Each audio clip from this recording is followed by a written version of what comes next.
8h10 sur RCF, dernière journée avant le week-end et peut-être même les vacances. Dans la matinale, c'est l'heure du grand invité.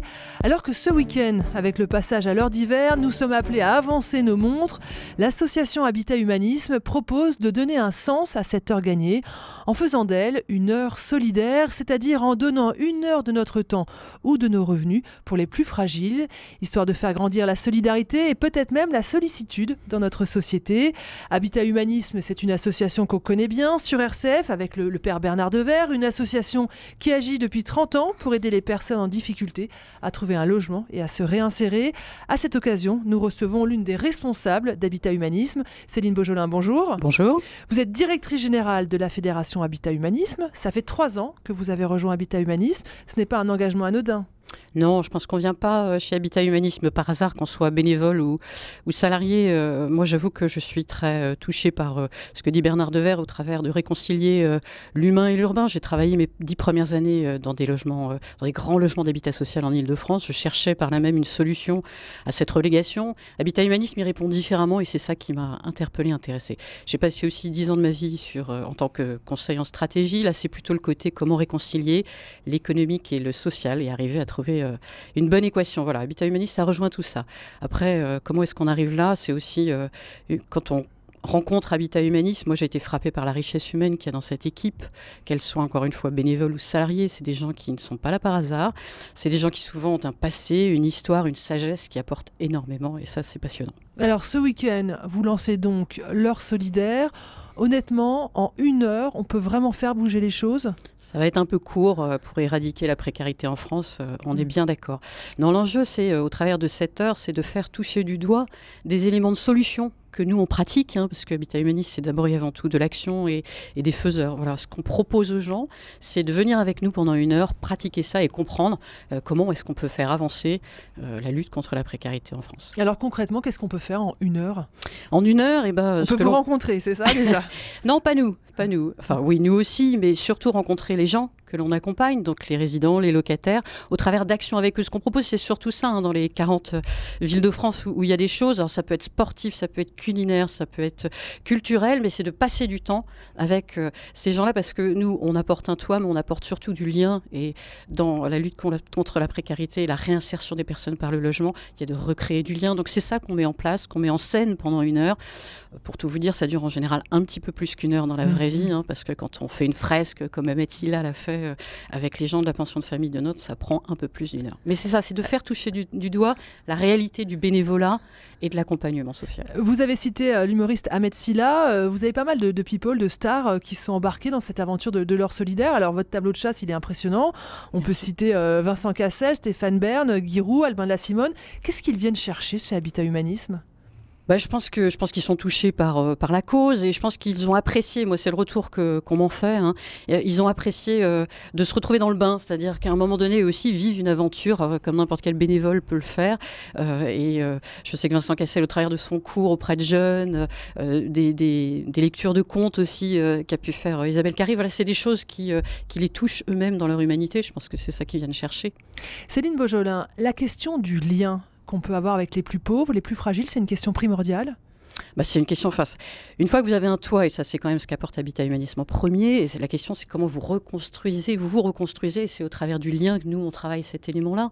Alors du lien avec votre voisin, avec votre quartier, avec des personnes, et petit à petit de retrouver une dignité, c'est comment est-ce que l'on arrive à se reconstruire une dignité au travers du lien. C'est d'abord d'isolement dont souffrent les gens? Oui, une grosse partie des gens qu'on accueille sont des gens seuls, et ce sont des gens qui sont frappés par l'isolement, et ils peuvent être d'ailleurs jeunes, moins jeunes ou plutôt très âgés, ça traverse tous les âges. On a d'ailleurs une frange de population dans les très âgés qui est extrêmement isolée, donc c'est ce travail-là qu'on cherche à mener. Il y a cette expression, le tissu social, réparer le tissu social, c'est sacrément subtil? Oui, c'est presque chirurgical certains moments. Mais ça se fait dans le temps. Je pense que dans la subtilité, il y a l'idée que ça prend un peu de temps. Ce qui veut dire de se voir, de petit à petit apprendre à se connaître. On est presque dans Saint-Exupéry, c'est la même idée. Et puis petit à petit, d'avoir un échange. Et c'est vraiment ça le lien. C'est-à-dire qu'on ne vient pas là pour aider, on vient là pour une rencontre. Et petit à petit, la personne va vous apporter, vous allez lui apporter. Ça se travaille dans la durée. C'est pas facile. Ah non, ça n'a rien de facile, mais c'est passionnant et c'est une découverte humaine extraordinaire. C'est ça que l'on propose, c'est ce pari-là. En même temps, pour faciliter les choses aussi, on y travaille au travers de plusieurs dimensions. Il y a une dimension individuelle, mais il y a une dimension collective. On va proposer des ateliers, on va proposer des animations qui là sont une façon un peu plus simple d'entrer en contact et de passer un moment avec les gens.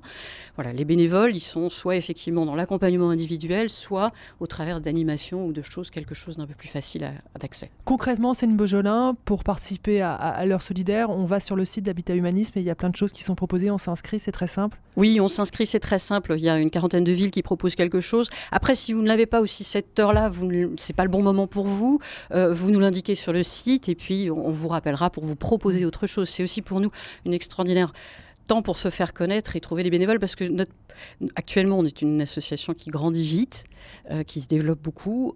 On souhaite continuer à garder notre modèle d'accompagnement social des ménages et pour ça, on a besoin de bénévoles qui nous rejoignent. Donc, c'est n'importe quand, venez nous rejoindre. On mettra les liens nécessaires sur la page du grand invité sur rcf.fr. Céline Beaujolin, il y a 2 ans, en septembre 2017, à Toulouse, le président de la République présentait le plan quinquennal pour le logement d'abord, et la lutte contre le sans-abrisme. L'objectif, c'était bien sûr de diminuer de façon significative le nombre de personnes sans domicile d'ici à 2022.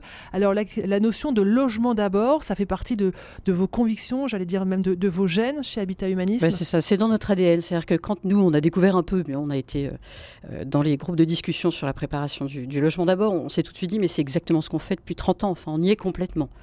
C'est l'idée de dire, la personne, on la met d'abord sous un toit et ensuite on l'accompagne pour qu'elle soit en capacité d'être un locataire autonome dans son logement. C'est exactement ce qu'on travaille. On a même une école du locataire.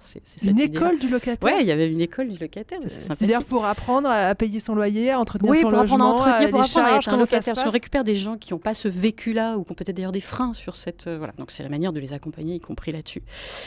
Donc le logement d'abord, au travers soit du développement des pensions de famille. Nous, on en a 50 déjà.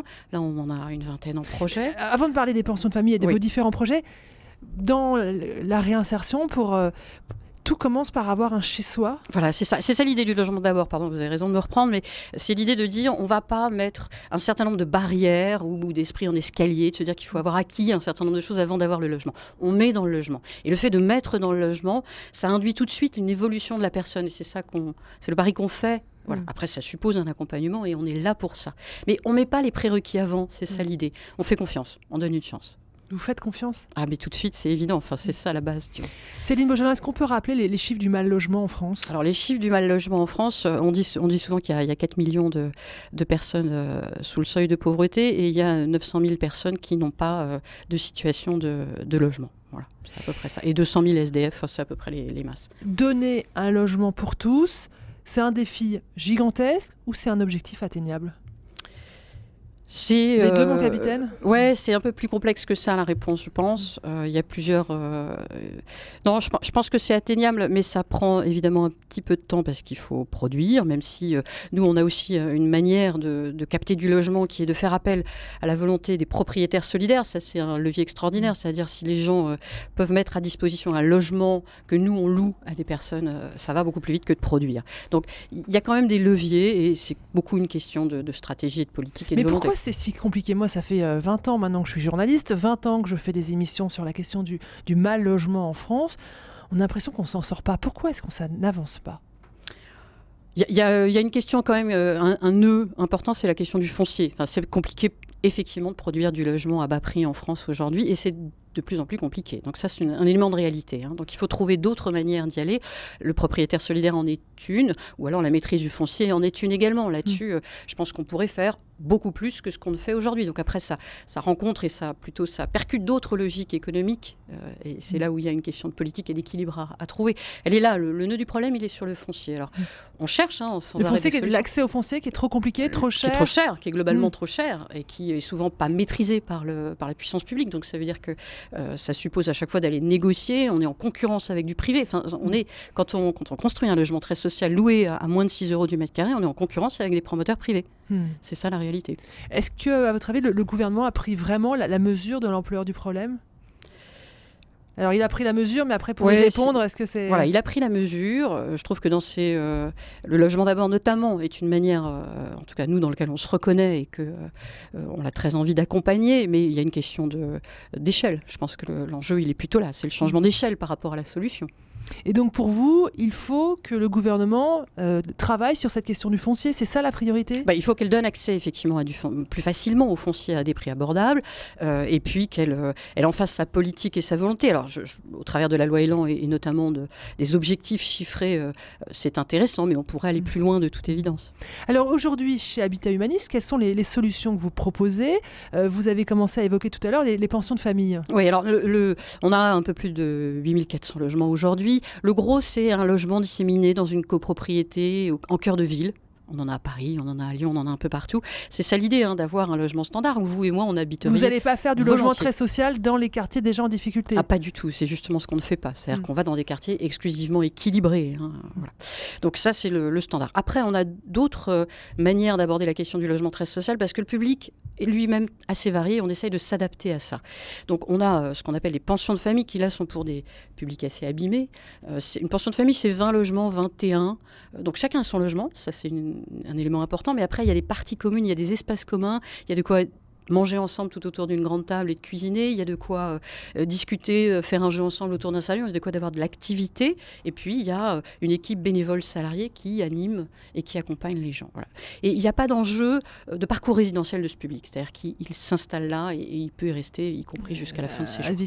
Bon, on a une autre approche qui est pour un autre public, qui sont les maisons intergénérationnelles. Alors ça, c'est assez récent, c'est plus récent, et qui là cumule trois catégories de population, des jeunes qui souvent sont pas encore tout à fait prêts à prendre leur autonomie, des familles monoparentales souvent très jeunes qui apprennent ce que c'est que d'être parents, et des seniors. Et là, il y a un jeu qui se joue à trois, les grands-mères, grands-pères aidants, les jeunes mamans quand elles ont besoin d'un peu de temps pour garder leurs enfants, les jeunes installant Internet aux plus vieux. Enfin voilà, il y a une sorte de dynamique collective qui s'installe et qui est en général assez extraordinaire. Encore une fois, le logement, mais aussi le lien. Voilà, et on est vraiment là au travers de ça. Alors, il se trouve que dernièrement, l'État, au travers de la dernière loi sur le logement, développe un principe d'habitat inclusif qui, là, est tourné vers une population handicapée et vieillissante en perte d'autonomie. Nos maisons intergénérationnelles, c'est des lieux naturels d'accueil de ce public-là, avec du coup un accompagnement qui sera adapté. C'est une lutte contre le vieillissement aussi, au travers de tout ça, et qui fait le lien avec la question sociétale du vieillissement en France. Céline Beaujolin, on a le sentiment, vous commenciez à l'évoquer tout à l'heure, que l'Habitat Humanisme est vraiment en train de déployer ses ailes, le mouvement grossit. Oui, le mouvement grossit beaucoup. On accueille chaque année à peu près 800 familles de plus que l'année d'avant. Enfin, c'est une croissance importante.